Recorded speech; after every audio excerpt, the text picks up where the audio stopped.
방근지부터 확인을 하셔야 돼요. 방근지가 들었을 때 툭 터지고 이렇게 뿌리를 확인할 수 없, 이렇게 들어보려는데 뿌리가 확인할 수 없을 정도 방근지가 툭툭 터진다는 것은 이 방근지가 그 기능을 다 상실했어요. 물이 안 빠지는 정도의 이런 방근지가 돼버린 거예요.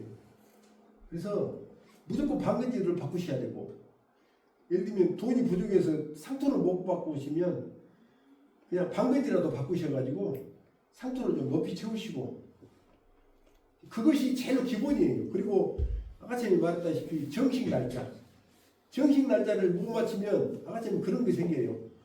예를 들면 꽃이 안 생긴 것을 갖다 심어 놓으면 이파리만 무성해져요. 그러면 이쪽이 영양 생장 쪽으로 가버리니까 나중에 tip벌 확률이 높아져요. 그리고 수확이 굉장히 늦어지고 열매도 좋은 열매를 못 얻고, 그래서 아무리 좀 손이 근질거리고 마음이 급하더라도 하여튼 15일 넘겨서 아니면 한 20일경쯤 이렇게 심는 것이 가장 그런 것은 진짜 꼭 그것만 하셔도 기본을 하셔요. 농사짓기가 소래요. 근데 일찍 심어 놓으면은 죽는 것도 많이 죽지, 꽃도 늦게 피지. 일찍 심으면 돈을 많이 할 것 같은데 결국에 와서는 돈도 적게 하지. 이래요. 그러니까 포인트가 정식 일자, 그리고 그 뿌리를 내리는 환경, 배지, 방근지 꼭 갈아주시고, 방근지 하나만 갈아도 우리 유명한 대표. 예, 내가 처음에 만나가지고 어디서다 식사한 일이 있었는데 이렇게 상토나 이런 걸 물어봤더니 뭐 상토를 못 가고 뭐 방근이라도 한번 가르십시오라고 했더니 방근지 갈아도 농사 잘 되잖아요. 그 방근지 알았으면 원래도 똑같아요. 그 하나만 바꿔도 농사가 돼요. 그래서 꼭 해야 될 거, 바꿔야 될 것은 꼭 바꿔야 돼요. 아무리 힘들도. 그러면 돼요. 그 나머지를 바꿀 때 있잖아요. 혼상토를 그대로 쓰는데 그거를 뒤집어 넣어야 될까요? 새 상토를 밑에 놓고 큰 걸 얹는 게 나을까요? 뒤집든 안 뒤집든 그런 건 상관이 없어요. 어차피 똑같아요. 똑같고 이제 그 새상토를 보충을 한다면 네. 우리가 이제 방근지를 갈 때만큼은 새상토를 밑에다 깔고 헌상토 위에다 올릴 수는 있죠. 예. 근데 위에다가 새상토를 넣은 것보다는 밑에다가 물빨리 저기 밑에다 넣는 게 좋죠. 지난번에 우리 부학장님 방근지 대신에 그물망으로 한번 하우스 하셨잖아요. 예. 양파망 같은 걸로. 예. 올해 그 효과가 어때요? 하우스 때. 저는 그 세동 2, 3번 동이 네. 갑바배지잖아요. 남지기는. 근데 갑바배지를 어차피 올해 가니까, 상토로 가니까, 그 갑바에다가 이렇게 상토가 닿는 거 하고, 띄워. 내가 이제 생각하기를 이게 그 망을 넣으면은 그 상토하고 망하고 이 망에서 공기 구멍이 생기잖아요. 네. 그걸 생각하고 이제 그걸 한번 해본 거예요.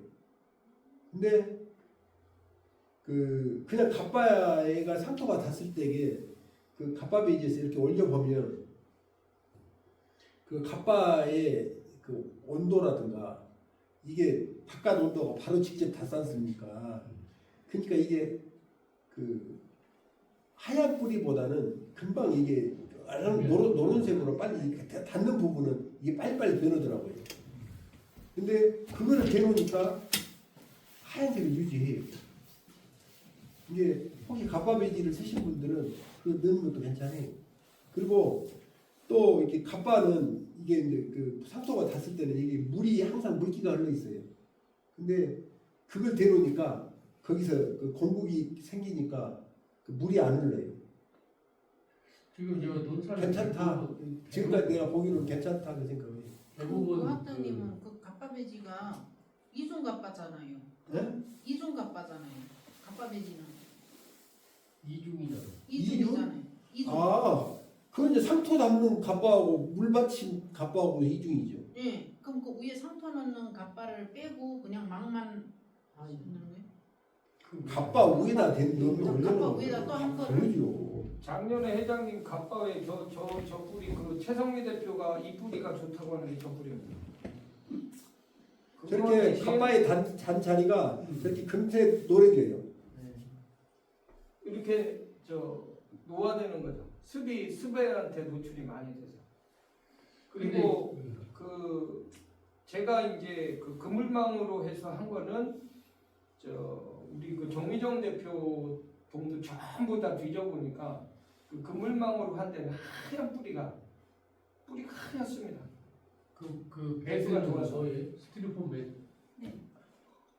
그 뿌리는 아주 건강해요. 생육도 좋고. 그다음에 이명현 대표가 지금 바꾸고 나서 지금 그 얘기를 해보시면 어때요? 일단 물이 잘 빨리고요. 일단 마음대로 줄 수 있다는 거. 마음대로는 일단 환경적인 영향도 있지만 좀 더 줘야 된다는 느낌이 들어요. 그다음에 수확량은 어떠세요? 수확량 지금 현상으로 보면 작년에 비해서 확실히 더 좋은 것 같아요. 확실히요? 확실히가 조금 올해는 못 될 것 같아요. 지금 그러니까 이게 환경이에요. 배지 환경이 가장 중요합니다. 배지 환경 우리가 땅에다 심을 때는 땅 스스로가 자정 능력이 있지만 이 배지는 자정 능력 자체가 없어요. 우리가 만들어주지 않으면 자정 능력 자체가 없기 때문에 이 물 빠짐이 안 되면 우리가 어떻게 컨트롤 방법이 없어요. 이게 결국 물을 적게주는 방법밖에 없는데 물을 적게 줘서는 수확량이 제대로 나올 수가 없잖아요. 우리가 수경재배를 한다는 것은 많이 먹여서 많이 수확하려고 수경재배를 하는 목적이거든요.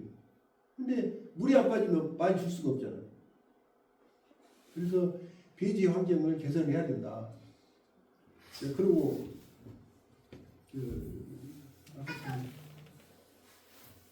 이야기 하려 했는데 깜빡이. 그리고 또 질문 없으십니까? 아니 지난번에 아까 말씀하신 것 중에 동절기에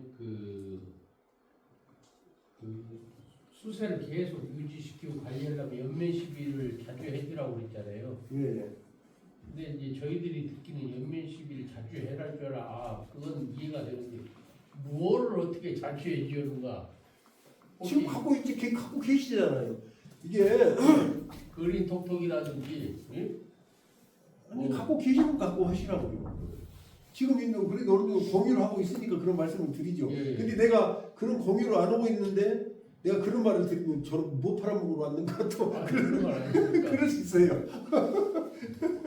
그게 지금 좋은 분들 갖고 계시니까 하시고 저도 겨울에는 자주 합니다.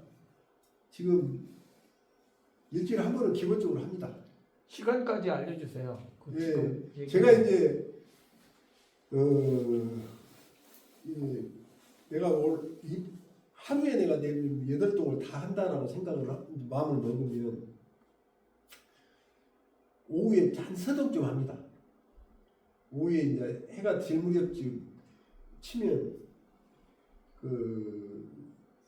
물은 마르지 않아요. 근데 신기하게도 얘들이 흡수하기도 하고 또 이렇게 부직포를 덮으면 부직포에서 흡수해 가서 한 저녁 한 12시쯤 가보면 이파리가 절반쯤은 말라 있어요. 네. 그리고 이제 아침에 빨리 한 6시쯤 나가가지고 아침에 한 5종 정도 하면은 한 9시 전에 끝나요. 그러니까 제가 말씀드렸잖아요. 리모컨 갖고 작동을 하니까 나 혼자 해버린다고. 누구 잡으라 그러면 그 시간에 못하죠. 그래서 회장님하고 똑같이 하면 그렇게 하시고 정미정 대표 아까 그 이야기 하려다 말았는데 하다가 중간에 끊겼는데 원도 관리를 처세가 좋으신 분들은 너무 뜨겁게 하지 마세요. 처세가 조금 약하신 분들은 조금 예를 들면 보통 뭐 한 20도 정도에서 관리하면 되는데 처세가 조금 약하신 분들은 한 22, 3도 정도 이렇게 맞춰주시고 그리고 이제 이래요. 저는 그 딸기를 키우는 과정에서 초세부터 이렇게 키우지 않아요. 처음에 저는 지금 한번 오셨으니 아시지만은 초세가 그렇게 처음에 꽃피고 할 때 일화가 꽃피고 할 때 초세를 그렇게 강하지 안 키우냐면 내 나름대로는 그 바란스 관계 때문에 이제 그렇습니다만, 근데 이제 그것을 떠나서도 그 열매를 키워내면서도 같이 초세도 같이 커가는 방법을 저는 택하거든요. 그래서 이제 이 선생님은 이제 간혹 한 번씩 와서 보지만은 그때보다 열매를 차고도 쳐도 이파리가 지금 꽤 많이 커 있어요. 그래서 그 열매 어떤 농가들은 보면은 열매를 달아보면 초세가 작아져 본다. 이래서 초세 먼저 키운다라고 이야기를 하거든요. 근데 그 꾸준한 영양 관리를 하면은 열매를 달고도 초세가 바짝바짝 같이 큽니다. 그래서 그 초세부터 키우다 보면 그런 어떤 생리장애를 많이 겪을 수가 있어요. 왜냐하면 영양생자 따로 해놓고 내가 생식생장으로 확 바꿔서 생식생을 시키고 이런 우리한테는 그런 재주가 없잖아요. 그래서 그 초세를 너무 과분무 시켜도 안 되는 거고, 너무 또 이렇게 생식생장적으로 가버리도 이게 초세도 잡기가 어렵고, 그래서 그 바란스만 잘 유지하면 그냥 그 딸기 전 작기 동안 초세 갖고 걱정할 일은 없어요. 예를 들어 다수화하는 데는 반애화, 일본 옛날에 제가 딸기를 일본 서적 갖고 배웠습니다만은 반애화를 시켜야 다수확을 한다라고 그 일본 서적이가 그 써져 있는 걸 제가 봤거든요. 반애화라 그래요. 근데 초세 쪽으로 가다 보면 이게 완전 크거든요. 막 거의 한 50cm, 막 60cm까지 크지 않습니까? 그래서 초세는 거의 한 40cm 정도 가지면 충분합니다. 30cm에 40cm 정도 가지면 충분해요. 딸기 키우는 데.